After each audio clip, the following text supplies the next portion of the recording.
স্বরবর্ণ হচ্ছে 11টি, এটা তো আমরা জানি, তাই না? তবে এর মধ্যে পূর্ণ মাত্রার বর্ণ আছে 6টি।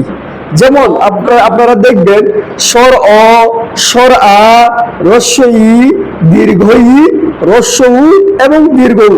এই যে 6টা বর্ণ আছে না, এই 6টা বর্ণ যখন আমরা লিখি একেবারে পুরাটার মধ্যে পূর্ণ মাত্রা দিই না, একেবারে পুরা বর্ণ জুড়ে আমরা টান দিই না উপরে, এটাকে বলে পূর্ণ মাত্রা। আর অর্ধমাত্রা মানে অর্ধেকটার মধ্যে মাত্রা আছে এমন বর্ণ আছে শুধুমাত্র একটা। কয়টা?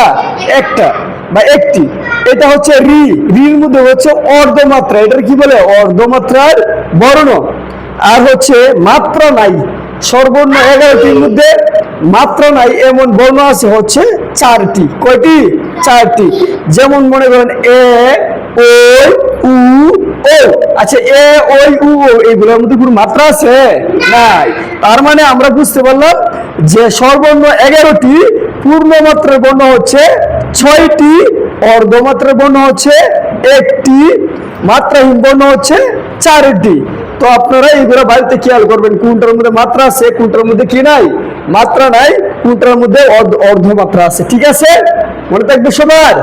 ধন্যবাদ।